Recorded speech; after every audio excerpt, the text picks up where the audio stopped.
PIMS Islamabad के doctors भी lockdown की हिमायत में सामने आ गए। प्रेस कॉन्फ्रेंस में ताजरों से कारोबार बंद रखने, लोगों से तरावी और नमाज की घरों में अदायगी की अपील कर दी। कहा, अगर डॉक्टर इन्फेक्ट होना शुरू हो गए तो मरीज कौन देखेगा।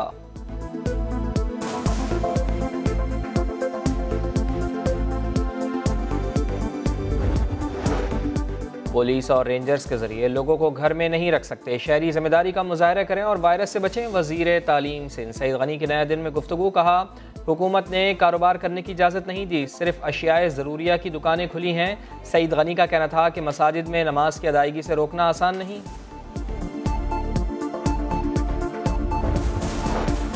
और वफाकी दारुल हुकूमत में मौसम की अंगड़ाई, बारिश और ज़ालाबारी ने रोज़ेदारों को सरप्राइज़ दे दिया। महकमा मौसमियात ने रावलपिंडी, इस्लामाबाद और गिरदोनवाह में बारिश का सिलसिला पूरा हफ्ते जारी रहने की पेशगोई कर दी।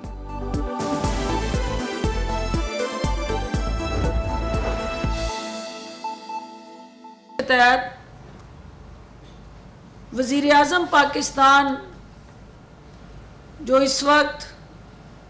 नेशनल कोऑर्डिनेशन कमेटी की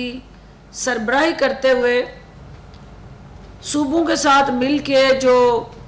फैसले कर रहे हैं, इस कॉन्फ्रेंस का मकसद सूबाई सतह पे मीडिया को हकाइक पे मबनी इंफॉर्मेशन पहुंचाना और फ्लाइट्स ना होने की वजह से या लॉकडाउन की वजह से हमारा एक दूसरे के साथ person to person contact establish नहीं हो रहा, तो जो कम्युनिकेशन टूल है जिसमें हम चाहेंगे कि एक इन पर्सन मीटिंग्स का जब तक हमें मौका नहीं मिलता, वीडियो लिंक जो है वो हमारे लिए इंतहाई अहम और ज़रूरी मोड ऑफ कम्युनिकेशन है। वज़ीर आज़म पाकिस्तान ने जो नेशनल कोऑर्डिनेशन कमेटी के अंदर तमाम सूबाई वज़रा आला, गिलगित बल्तिस्तान और AJK की प्राइम मिनिस्टर की मौजूदगी में जो फैसले किए हैं, हमें तमाम जो प्रोविंशियल मिनिस्टर्स हैं उन्होंने उन फैसलों को अपने अपने सूबे में उसी स्पिरिट से इम्प्लीमेंट करने के हवाले से अवाम को आगाही देनी है। अनफॉर्चुनेटली कुछ हमारा कम्युनिकेशन गैप की वजह से जो पिछले हफ्ते हम कॉन्फ्रेंस ना कर सके, तो कुछ गलत फहमियों ने जन्म लिया जिनका तदारक भी ज़रूरी है, क्योंकि डॉक्टर हजरात हों, उलमा हजरात हों, सिविल सोसाइटी हो, हमारी पॉलिटिकल लीडरशिप हो, हमारे मीडिया के अंदर बैठे तमाम जर्नलिस्ट कम्युनिटी, इन सब की राय हमारे लिए मुकद्दम है और उन सब की जो हुकूमत को तजावीज़ हैं हम उनको कदर की निगाह से देखते हैं। और हमारी ये ख्वाहिश और कोशिश है कि मीडिया के ज़रिए जब अवाम में एक पैगाम जाए तो अवाम को ये यकीन हो कि हम में से जो भी जहाँ जहाँ भी बैठा काम कर रहा है उसका महवर और मरकज़ अवाम की फलाह बहबूद है, अवाम को कोरोना से बचाना है और फिर उस कोरोना के जो मनफी असरात हैं जो इस मुल्क की मईशत पर रुनमा हो रहे हैं उनसे भी अवाम को आगाही देनी है कि हुकूमत के सामने कोरोना का चैलेंज तो है ही। मैं एक हुकूमत की बात नहीं कर रही, मैं चारों सूबे गिलगित बल्तिस्तान और AJK की बात हो रही है कि अवाम के अंदर इस एहसास को उजागर करना और बार बार इस सोच को बेदार करना इस वक्त इंतहाई अहम है कि उनको ये यकीन हो कि हमारा हर कदम जो है, हमारा हर फैसला जो है, हमारी हर पॉलिसी जो है, उसका महवर और मरकज़ जो है वो पाकिस्तान के अवाम है। और हम कोरोना से बचने के लिए भी जदोजहद कर रहे हैं, लेकिन अपने अवाम को जो इस वक्त मुश्किलात में गिरी हुई है, जो इस वक्त बेरोज़गारी का शिकार है, जो तकलीफ़ में मुब्तला है, हम उसको इस मुश्किल महाज पे लाताल्लुक़ हो के तन्हा छोड़ नहीं रहे। हम सब सूबाई हुकूमतें और वफाकी हुकूमत उनके इस दर्द में, इस दुख में बराबर के शरीक हैं और उसके तदारक के लिए हम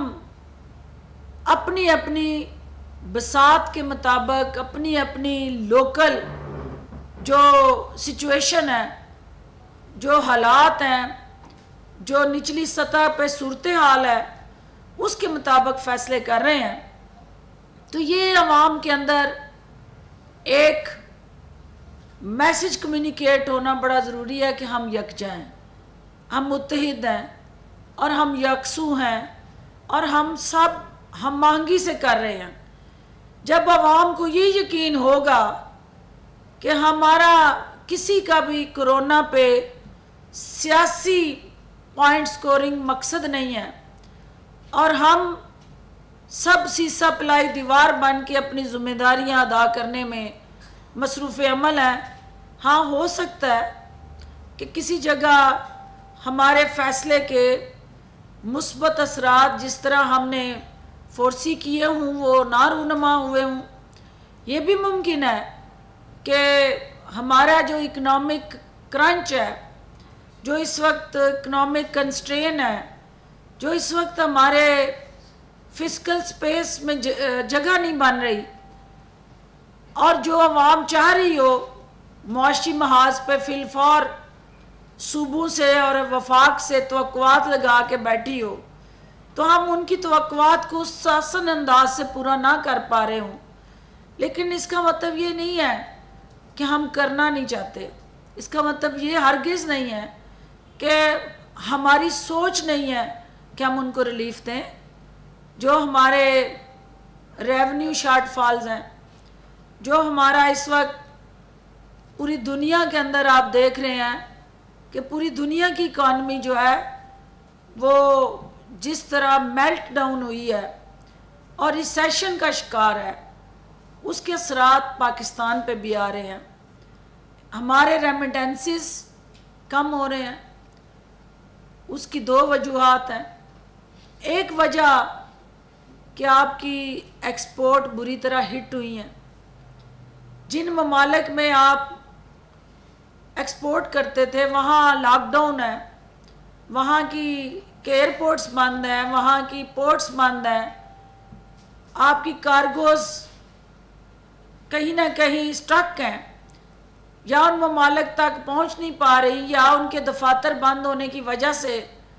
हमारे वो ऑर्डर जो हैं वो उन मुल्कों में जा नहीं रहे। तो ये एक डेड लॉक है जिसकी वजह से आपके रेमिटेंसेस जो एक्सपोर्ट के बाद आपको पाकिस्तान में डॉलर की शक्ल में ज़र मुबादला आना है वो नहीं आ रहा, तो जिसका एक मनफी इम्पैक्ट जो है ज़ाहिर है आपकी मईशत पे आना है। दूसरा, हमारे वो ओवरसीज़ पाकिस्तानी जो रेमिटेंसेस भेजते थे, उन ममालिक में जब लॉकडाउन हुआ तो वहाँ पे भी वो अपने घरों में महदूद हो गए। दफातर और कारखानों में या जहाँ जहाँ वो जॉब करते थे उनके भी कारोबारी ज़राए महदूद हो गए। तो जिसकी वजह से जो हमारा एक अमल था उस रेमिटेंसेस को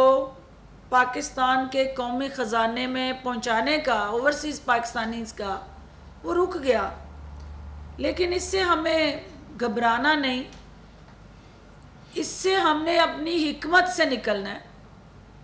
क्योंकि ये सिर्फ हमारा ही नहीं, दुनिया की हर डेवलप्ड इकॉनमी का मसला है। दूसरा ये है कि आपका जो लोकल रेवेन्यू था उसमें ज़ाहिर है सूबाई हुकूमतें और वफाकी हुकूमत, इनका एक अहम और कलीदी रोल था। हर सूबे के अंदर जो रेवेन्यू कलेक्शन थी वो शदीद फुकदान का शिकार हुई, बुरी तरह से गिरी। और इन हालात में जब कारोबारी हजरात जो हैं उनके पास रोज़गार या कारोबार के मौके महदूद